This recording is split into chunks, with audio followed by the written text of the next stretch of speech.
إنا أعطيناك الكوثر فصل لربك وانحر إن شانئك هو الأبتر. السلام عليكم ورحمة الله وبركاته. إن الحمد لله نحمده ونستعينه ونستغفره ونؤمن به ونتوكل عليه. أعوذ بالله من شرور أنفسنا من سيئات أعمالنا. من يهده الله فلا مضل له ومن يضلل فلا هادي له. أشهد أن لا إله إلا الله وحده لا شريك له وأشهد أن محمدا عبده ورسوله أما بعد. قال النبي صلى الله عليه وسلم إن أصدق الحديث كتاب الله وأحسن الهدي هدي محمد صلى الله عليه وسلم. شر الأمور محدثاتها كل محدثة بدعة كل بدعة ضلالة كل ضلالة في النار. உங்களை ஒரே ஒரு ஆத்மாவில் இருந்து படைத்த உங்கள் இறைவனை அஞ்சிக் கொள்ளுங்கள் என்ற ஏக இறைவனின் எச்சரிக்கையும், அல்லாஹ்வை அஞ்ச வேண்டிய விதத்தில் அஞ்சுங்கள், நீங்கள் முஸ்லீமாக தவிர மரணித்து விடாதீர்கள் என்ற எல்லாம் வல்ல அல்லாஹ்வின் அறிவுரையையும் உங்களுக்கும் எனக்கும் நினைவடித்தவனாக ஜிம்மா உரையை ஆரம்பம் செய்கிறேன். கண்ணியத்துக்குரிய எல்லாம் வல்ல அல்லாஹ்வின் நல்லடியார்களே, அல்ஹம்து சூராவின் விளக்கத்தை நாம் தொடராக பார்த்து வருகிறோம். அதில் இறுதியாக இய்யாக்க நஅ்புது வ இய்யாக்க நஸ்தஈன், உன்னையே வணங்குகிறேன், உன்னிடமே உதவி தேடுகிறேன் என்கின்ற செய்தியை நாம் பார்க்கிறோம். அதில் உன்னை தான் வணங்குகிறோம் என்று நாம் ஒப்பந்தம் செய்திருக்கிறோம். பெரும்பாலும் மனிதர்கள் போன வாரம் பார்த்ததில் நம்ம படைத்தவன் யார், எல்லாரும் பல கடவுளை வணங்குவராக இருந்தாலும் சரி, அல்லது சில கடவுள்களை வணங்குவராக இருந்தாலும் சரி, ஒரே கடவுளை வணங்குவராக இருந்தாலும் சரி, அவர்களெல்லாம் படைத்தவன் யார் என்பதில் ஒற்ற கருத்தில் இருக்கிறாங்க. ஒரு கடவுள் தான் படைத்தவன். சிலையை வணங்கிட்ட போய் இது ஒன்றை படைச்சிச்சா இல்லை வேறு எதையாவது படைச்சிச்சான்னு கேட்டால் அதெல்லாம் எதுவும் படைக்கலை, இதுக்கு ஒரு சக்தி இருக்குது அப்படின்னு சொல்கிறாங்க.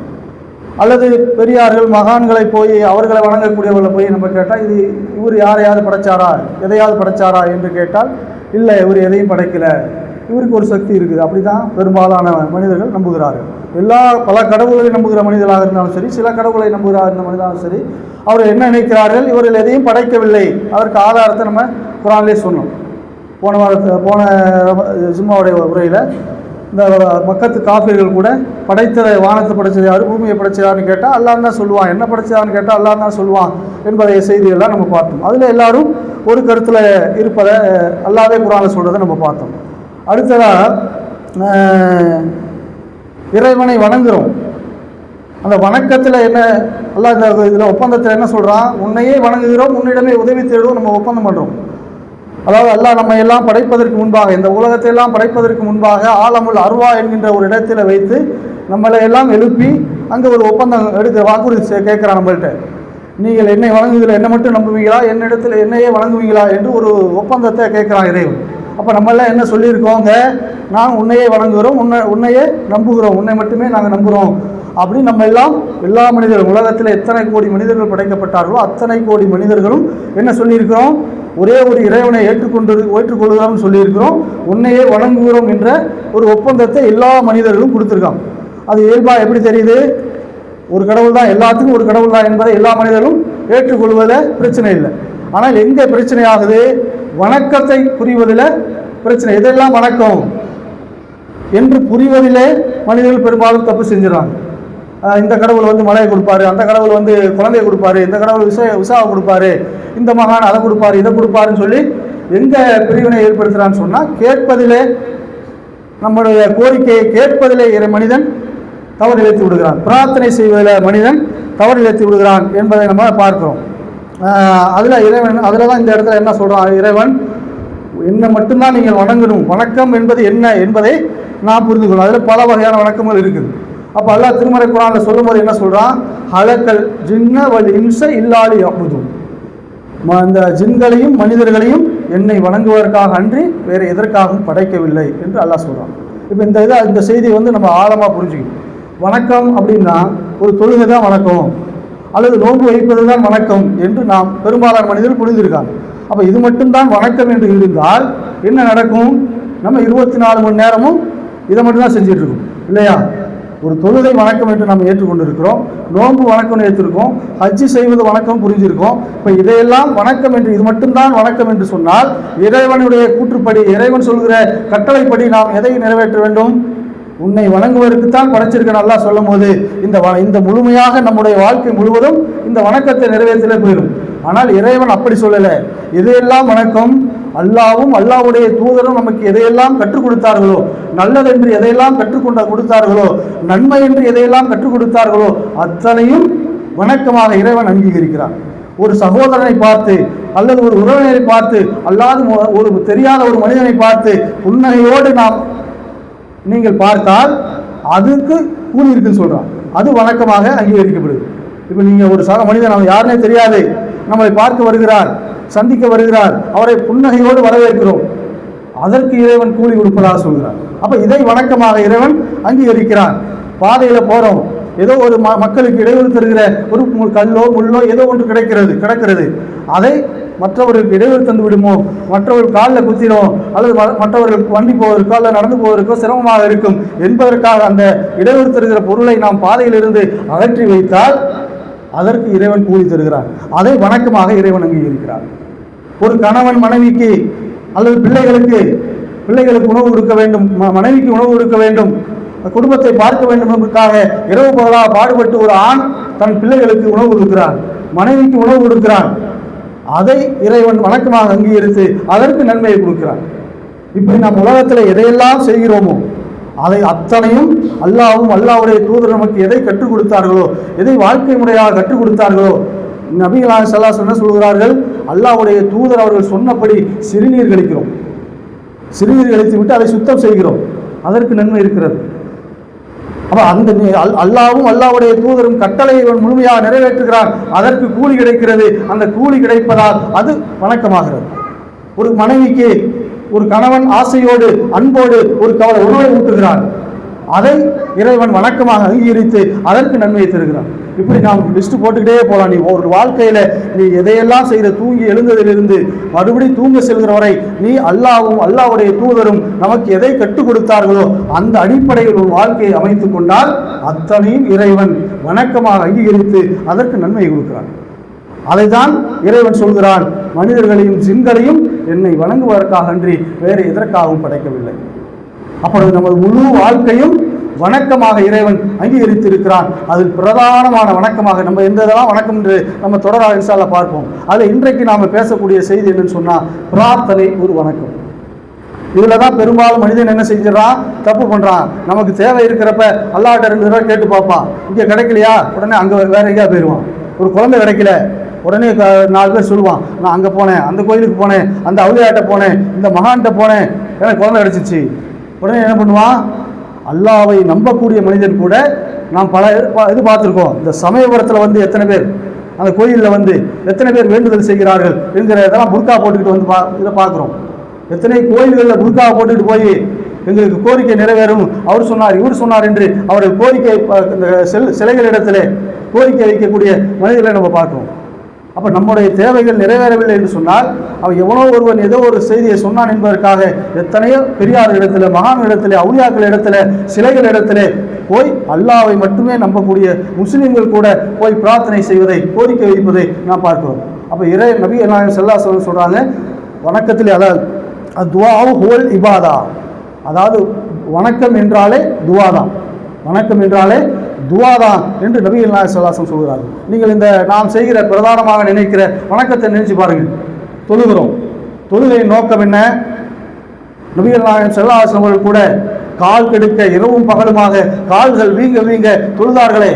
தொழுது விட்ட போது ஆயிஷா கேட்கிறார்களே, அல்லாஹ்வுடைய தூதரே, முன்பின் பாவங்கள் மன்னிக்கப்பட்ட நீங்கள் ஏன் கால்கள் வீங்க வீங்க தொழுகிறீர்கள் என்று கேட்கிற போது நபிகள் நாயகம் ஸல்லல்லாஹு அலைஹி வஸல்லம் சொன்னது என்ன? நான் என் இறைவனுக்கு நன்றி உள்ள அடியாராக இருக்க வேண்டாமா? எதற்கு அவர்கள் நன்றி செலுத்தினார்கள்?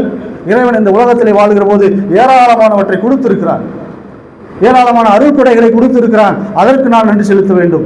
நாளை மறுமையிலே எனக்கென்று ஒரு அற்புதமான சொர்க்கத்தை கொடுத்திருக்கிறானே, அதற்காக நான் நன்றி செலுத்த வேண்டும். அப்போ இது என்ன தேவை? நான் என் தேவையை கேட்கிறேன். நான் நின்று வணங்குவதன் தேவை என்ன? எனக்கு சொர்க்கம் கிடைக்க வேண்டும்.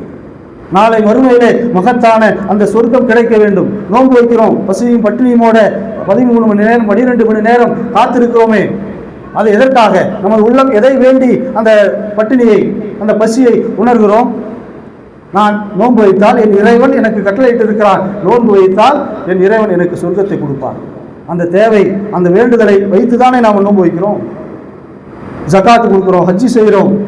உழைத்த பணத்தை கொண்டு நம்ம ஹஜ்ஜி செய்கிறோம். நபிகள் நாயகம் ஸல்லல்லாஹு அலைஹி வஸல்லம் காலத்தில் ஒரு நபித்தோழர், யார் தனக்கு விருப்பமான ஒரு பொருளை பிறருக்கு தர்மம் செய்யாதவரை அவர் உண்மை மூமினாக ஆக முடியாது என்று சொன்னபோது அந்த நபித்தோழர் தன்னுடைய தோட்டத்தையே கொண்டு போய் கொடுத்தாரு. எப்படி அவரால் கொடுக்க முடிந்தது? அபூ தல்ஹா ரலியல்லாஹு அன்ஹு அவர்கள் எப்படி அந்த தோட்டத்தை கொடுக்க முடியுது என்று சொன்னால், அவர் எந்த தேவைக்காக அதை கொடுத்தார்? தன் கண் முன்னாடி ஒரு இன்பமான ஒரு தோட்டம், அதில் எவ்வளோ வருமானம் வேணாலும் வரும், அதை கொண்டு இந்த உலகத்தில் அவர் மகிழ்ச்சியாக சந்தோஷமாக வாழ முடியும். ஆனாலும் அதை எதற்காக கொடுத்தார்? நீ கொடுத்தா நீ உண்மை மூமினாக நாளை மறுமையிலே உனக்கு சொர்க்கம் கிடைக்கும் என்று சொன்ன ஒரே வார்த்தைக்காக அவர் கொண்டு போய் கொடுத்தாரா இல்லையா? அப்போ அவரை எதன் நோக்கி எனக்கு இது கிடைக்க வேண்டும் என்ற பிரார்த்தனையோடு தானே அதை கொடுக்கிறார். ஒரு மரத்தை கொடுக்கிறார் ஒரு நபி தோழர். ஒரு மரத்தை விலைக்கு வாங்கி, எதற்காக, எப்படி விலைக்கு வாங்குறாரு? தன் தோட்டத்தில் இருக்கிற ஆயிரக்கணக்கான மரத்தை கொடுத்து ஒரே ஒரு மரத்தை வாங்கி ஒருத்தருக்கு கொடுக்கிறாரு. ஏற்கனவே சொல்லியிருக்கோம். அது எதுக்காக கொடுக்கிறாரு? நபிகள் நாயகம் ஸல்லல்லாஹு அலைஹி வஸல்லம் சொன்ன ஒரே வார்த்தை, இந்த மரத்தை நீ விட்டு கொடுத்தால் உனக்கு நாளை சொர்க்கம் கிடைக்கும். அல்லாஹ்வுடைய தூதரே, நான் அந்த மரத்தை வாங்கி கொடுத்தா எனக்கு சொர்க்கம் கிடைக்குமா? அப்ப அந்த கேட்கிற கேள்வி என்ன? எனக்கு சொர்க்கம் கிடைக்க வேண்டும். உடனே அந்த மரத்தை தன்னுடைய தோட்டத்துக்கு பகரமாக இந்த ஒரு மரத்தை எனக்கு கொடு, என் தோட்டத்தில் ஆயிரக்கணக்கான மரம் இருக்கிறது, அதை நீ வச்சுக்க, இந்த ஒரு மரத்தை கொடு. வாங்கி கொண்டு போய் அல்லாஹ்வுடைய தூதரிடத்தில் கொடுத்து விட்டு, அல்லாஹ்வுடைய தூதரே எனக்கு சொர்க்கம் கிடைக்குமா? அப்ப அவருடைய அந்த அவ்வளவு பெரிய தியாகத்தை செய்ததின் நோக்கம், பின்னணி என்ன? அவர் எனக்கு தேவை சொர்க்கம். அப்ப நாம் செய்கிற எல்லா அமல்களும் எல்லா வணக்கங்களும் ஒரு பிரார்த்தனை உள்ளர்த்தமாகத்தான் எல்லா வணக்கங்களும் இருக்கிறது. அதைதான் நபிகள் நாயகம் ஸல்லல்லாஹு அலைஹி வஸல்லம் சொன்னார்கள், சிறந்த வணக்கம் பிரார்த்தனை. அப்ப நம்ம செய்கிற எல்லா வணக்கங்களிலும் பிரதானமாக இருக்கிற வணக்கத்தை நாம் யாருக்கு செய்ய வேண்டும்? அல்லாஹ்வுக்கு மட்டுமே நாம் செய்ய வேண்டும். பிறரிடத்திலே கேட்பதால் எந்த பயனும் இல்லை என்பதை உணர்த்துவதற்காக ஏராளமான செய்திகளை இறைவன் சொல்லிக் கொடுக்கிறான் திருமறையில். நபிகள் நாயகம் ஸல்லல்லாஹு அலைஹி வஸல்லம் ஒரு பிரார்த்தனை கற்றுக் கொடுக்கிறார்கள். நான் ஒரு வணங்கணும், தர்மம் செய்யணும், அல்லது வேறு ஏதேனும் நல்லறங்களை செய்யணும், அதற்கு என்ன ஒரு பிரார்த்தனை நபிகள் நாயகம் ஸல்லல்லாஹு அலைஹி வஸல்லம் சொல்லிக் கொடுக்கிறார்கள்? இறைவா, உன்னை வணங்குவதற்கும் உன்னை நினைவுறுவதற்கும் உனக்கு நன்றி செலுத்துவதற்கும் எனக்கு வாய்ப்பளிப்பாய் இறைவா.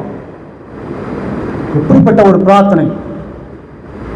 எத்தனையோ பேருக்கு வாய்ப்பு, அல்லாஹ்வை வணங்குவதற்கு வாய்ப்பில்லை.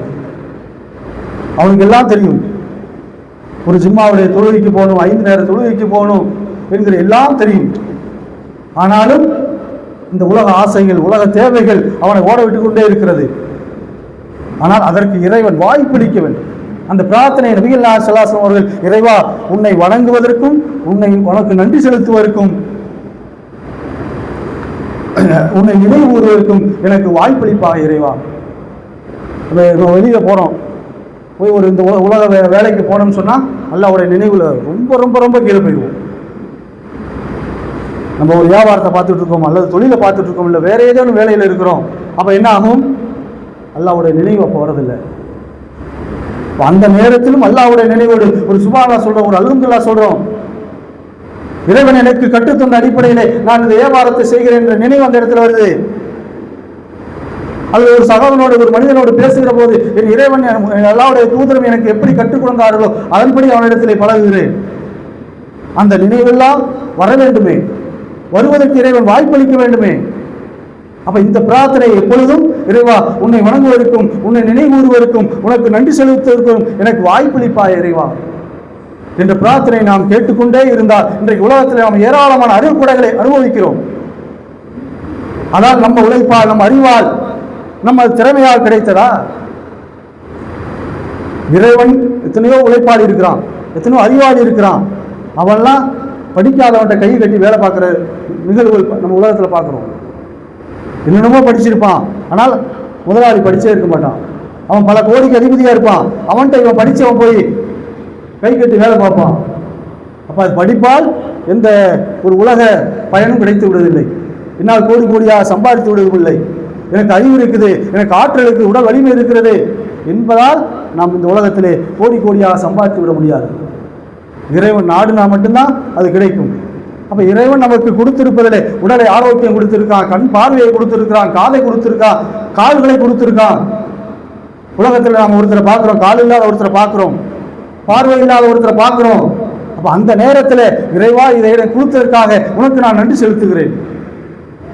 செலுத்துகிற மன அந்த உணர்வு வரணும், இல்லை மன உணர்வு வரணும். அந்த உணர்வு பார்க்குறப்ப எத்தனையோ பார்க்குறோம், பார்வை இல்லாத எத்தனையோ பேர்த்த பார்க்குறோம், கால் இல்லாத எத்தனையோ பேர்த்த பார்க்குறோம், வசதி இல்லாத ஏழையாக பிச்சை எடுத்து கொண்டிருக்கிற எத்தனையோ பேர்த்த பார்க்கிறோம்.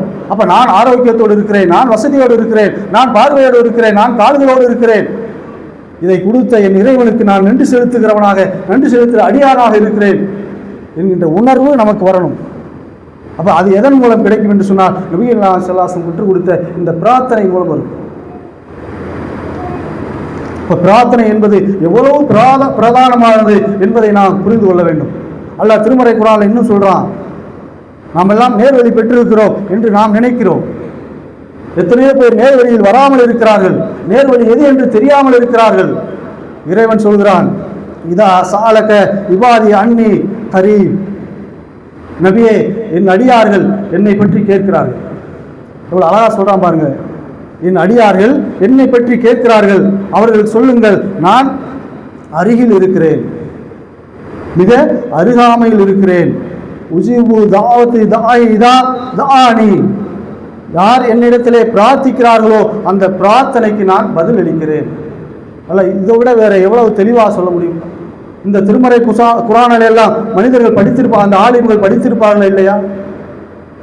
அல்லாஹ் என்னிடத்தில் நீ பிரார்த்தனை செய், நான் உனக்கு பதிலளிக்கிறேன் என்று இறைவனே வாக்குறுதி கொடுக்கிற போது வேற யார் இடத்துல போய் நாம் கேட்டுக்கொண்டிருக்கிறோம்? இந்த முஸ்லிமாக இருக்கக்கூடியவர்கள் எத்தனையோ இடத்துல போய் கேட்கிறார்களே. இந்த திருமறை குர்ஆன் வசனத்தை படித்து இந்த மக்களுக்கு புரிய வைத்திருந்தால் அவர்கள் இந்த தர்காவை போய் குழந்தையை கொடுன்னு கேட்டிருப்பாங்களா? அந்த தர்காவை போய் விசா கொடுன்னு கேட்டிருப்பாங்களா? அதே போல மாரியாத்தாட்ட சமயபுரத்தில் போய் அங்கே என்னுடைய வேண்டுதலை நிறைவேற்ற சொல்லி கேட்டிருப்பாங்களா? முஸ்லீம் போறான். இப்போ இப்படியெல்லாம் நடப்பதற்கு காரணம் என்ன? திருமறை குர்ஆன் வசனங்களை சரியான முறையில் புரிந்து கொள்ளாததின் விளைவு இல்லை. அல்லாஹ் இதை பிரார்த்தனை என்பதை வணக்கமாக சொல்கிறான். மேலும் சொல்கிறான் பாருங்க, எனவே என்னிடத்திலே அவர்கள் பிரார்த்தனை செய்யட்டும், என்னையே நம்பட்டும், லால்லஹும் யுர்சிஊன், அவர்கள் நேர்வழி பெறுவார்கள். நமக்கு நேர்வழி வர வேண்டும் என்று சொன்னால் அல்லாஹ்விடத்தில் மட்டும்தான் பிரார்த்தனை செய்யணும். அல்லாஹ் விட்டு நீங்கள் வேற எங்கேயும் பிரார்த்தனை செய்தால் அது வழிகேடு, இணை வைக்கிற பாவம், நாளை மறுமையில் நிரந்தர நரகத்துக்குரிய பாவம். நம்ம ஆழமாக புரிந்து கொள்ள வேண்டிய விஷயம். மற்ற தவறுகள் ஏதோ ஒன்று இருக்கலாம். ஒரு தொழுகை நேரத்தில் தொழுகாமல் விட்டுருப்போம், அல்ல மற்ற ஜக்காத்து கொடுக்க வேண்டிய நேரத்தில் ஜக்காத்து கொடுக்காமல் இருந்திருப்போம், அல்லது நோன்பு வைக்கிற காலத்தில் நோன்பு வைக்காமல் இருந்திருப்போம், ஹஜ்ஜிக்கு நமக்கு வாய்ப்பு இருந்தும் கடமை இருந்தும் நாம் செய்யாமல் இருந்திருப்போம். இந்த தவறுகள் எல்லாம் அல்லாஹ் நாடினால் நாம் மன்னிப்பு கேட்டால் மன்னித்து விடுவார். ஆனால் அல்லாஹ்வுக்கு இணை வைக்கிற பாவத்தை செய்ததோடு நாம் மரணம் அடைந்து விட்டால் அது நிரந்தர நரகத்துக்குரிய பாவம் இல்லையா? அதற்கு மன்னிப்பே இல்லையே. அப்படிப்பட்ட பாவத்தை கவனமாக இருக்க வேண்டுமே. இது எது இணை வைப்பு, எதையெல்லாம் வணக்கம் என்று புரியாமல் பெரும்பாலான மக்கள் வாழ்ந்து கொண்டிருக்கிறார்களே, அதிலிருந்து நம்மை மீட்டு எடுக்க வேண்டுமா இல்லையா மக்களை? அல்லாஹ் திருமறை குர்ஆனில் சொல்றான், நான் அருகாமையில் இருக்கிறேன்னா எவ்வளோ அருகாமையில் இருக்கிறேன்னு சொல்ல தெரியுமா? இந்த வசனமெல்லாம் நமக்கு அப்படியே ஒரு நாளைக்கு ஒரு தடவையாவது குறைஞ்சபட்சம் படிக்கணும். நம்ம அல்லாஹ்வை மறந்து விட்டு வாழக்கூடியவர்களாக இருந்தாலும் சரி, அல்லாஹ்வுடைய கட்டளைகளை புறக்கணிக்கவர்களாக இருந்தாலும் சரி, இந்த திருமறை குர்ஆன் வசனம் டெய்லி ஒரு முறையாவது படிங்கள். நிச்சயமாக நம்ம வாழ்க்கையில் பெரும் மாற்றம் வரும். சொல்கிற மாதிரி அல்லாஹ் குர்ஆனில் வலக்கது ஹலக்குனா இன்சான நலமு மாது வசு பிஹி, மனிதனை நாம் படைத்தோம், அவனது மனம் என்ன பேசுகிறது என்பதை நாம் அறிவோம். என்ன சொல்கிறான்? மனிதனை நாம் படைத்தோம், அவன் மனம் அவனிடத்திலே என்ன பேசுகிறது என்பதை நாம் அறிவோம். நாம் அவனுடைய பிடடி நரம்பை விட அருகாமையில் நாம் இருக்கிறோம். அல்ல எங்கேயோ 7 வானத்துக்கு அப்புறம் அரசில் பல பில்லியன் கிலோமீட்டருக்கு அந்தட்டால அரிசியில் இருக்கிறான் என்ற நம்பிக்கை தான் நாம் அல்லாஹ்வுக்கு தெரியாமல் இதை செஞ்சிட முடியும், அதை செஞ்சிட முடியும், 4 செவத்துக்குள்ளே ஏதாவது செஞ்சால் அல்லாஹ்வுக்கு தெரியாது, தொழுக நேரம் வந்துருச்சு, தொழுக போகலன்னா என்ன அல்லாஹ் தெரியவா போகுது, பார்த்துக்கலாம் என்ற சிந்தனை எப்பொழுது வருகிறது? அல்லாஹ் 7 வானத்துக்கு அப்பால் இருக்கிறான் என்ற சிந்தனை ஏதோ ஒரு நேரத்தில் நம் உள்ளத்தில் வருவதா? அல்லாஹ் ஆனால் என்ன சொல்றான்? உன்னை நான் படைத்தேன், உன் உள்ளம் என்ன நினைக்குது? நீ பக்கத்தில் இருக்க யாருக்கும் தெரியாது, என் மனசு என்ன நினைக்கிறதுன்னு தெரியாது. எவ்வளவு நெருக்கமான கணவனாக இருந்தாலும் சரி, மனைவியாக இருந்தாலும் சரி, என் உள்ளத்தில் என்ன நினைக்கிறேன் என்பதை அருகாமையில் இருக்கிற யாராலும் உணர முடியாது. ஆனால் அல்லாஹ் என்ன சொல்றான்? உன் உள்ளம் என்ன நினைக்கிறது என்பதை நான் அறிகிறேன், உன்னை நான் படைச்சிருக்கேன். எவ்வளவு அருகாமை நான் இருக்கிறேன் தெரியுமா? உன் உடலில் இருக்கிற நரம்பு எங்கே இருக்குது? நம்ம உடனே இருக்குது. நம்ம உடலே நம்ம உயிராக ஒன்றோடு உடலோடு கலந்து இருக்கிறது. அப்படி கலந்து இருக்கிற அந்த நரம்பை விட மிக அருகாமையில் நான் இருக்கிறேன். இது எப்படி நாம் புரிந்து கொள்வோம்? இவ்வளவு அருகாமையில் இருக்கிற இறைவனுக்கு நாம் எப்படி மாறு செய்ய முடியும்? அவனுடைய கட்டளைகளை எப்படி புறக்கணிக்க முடியும்? அவனிடத்திலே பிரார்த்தனை செய்யாமல் வேறொரு இடத்திலே எப்படி பிரார்த்தனை செய்ய முடியும்? ஆக அவ்வளவு நெருக்கமாக இருக்கிற இறைவன் எப்பொழுதும் ஒவ்வொரு நேரமும் சிந்தனை. இந்த திருமறை குர்ஆன் வசனம் மட்டும் நாம் உள்ளத்திலே ஆழமாக பதிய வைத்துக் கொண்டு, என் உடனி நரம்பை விட என் அருகாமல் இருந்து என்னை கண்காணித்துக் கொண்டிருக்கிறான் என் இறைவன் என்கின்ற சிந்தனை வருகிற போது நிச்சயமாக நாம் அவனுக்கு மாறு செய்ய முடியாது. எந்த வரம்பு மீறுதலும் நம்மால் ஈடுபட முடியாது, எந்த பாவத்திலும் நம்மால் ஈடுபட முடியாது, அல்லாஹ்வுடைய கட்டளைகளை புறக்கணிக்க முடியாது என்பதை உணரக்கூடிய நன்மக்களாக இறைவன் உங்களையும் என்னையும் ஆக்கி அலுவலக பிரார்த்தனையோடு என் முதல் உரையை நிறைவு செய்த. அஸ்ஸலாமு அலைக்கும்.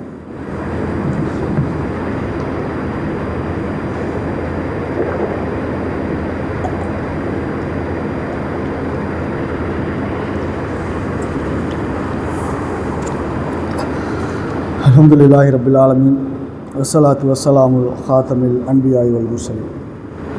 கண்ணியத்துக்குரிய எல்லாம் வல்ல அல்லாஹ்வின் நல்லடியார்களே, வணக்கம் என்பது ஒரு மனிதன் அன்றாடம் செய்கிற எல்லா செயலையும் இறைவன் வணக்கமாக அங்கீகரித்து அதற்கு கூலி தருகிறான்.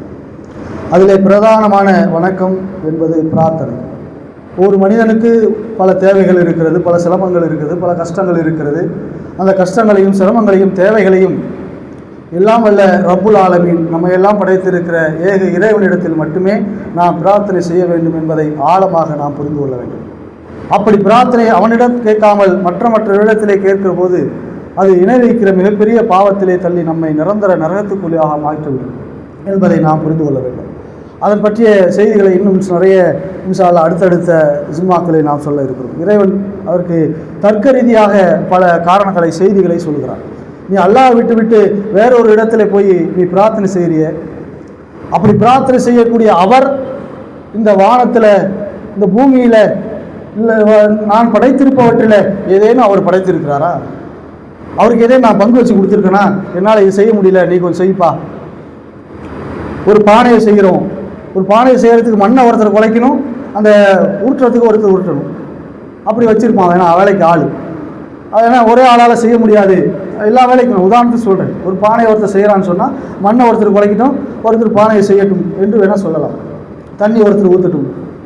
ஆனால் அல்லாஹ் சொல்கிறான், எனக்கு அதற்கு ஆற்றல் இல்லை, என்னால் முடியாது என்பதற்காக இவருக்கு ஏதோ ஒரு பங்கு வச்சு கொடுத்துருக்கேன்னா, இந்த வானத்தை நீ படைச்சிரு, இந்த பூமியை நீ படைச்சிரு, அந்த சந்திரனை நீ படைச்சிரு, சூரியனை நீ படைச்சிரு, மனுஷனை நான் படைக்கிறேன் என்று அப்படி ஏதேனும் பங்கு வச்சு கொடுத்துருக்கானா?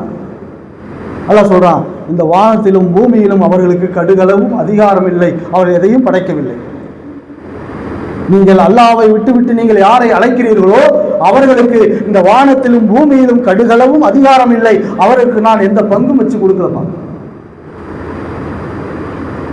நீ அழைக்கிறியே, நீ அல்லாஹ் விட்டு வேற ஆளை அழைக்கிறியே, நீ வேணா அழைச்சி பாரு, அவன் பதில் தரட்டும். உனக்கு அவன் பதில் தரவும் மாட்டான்.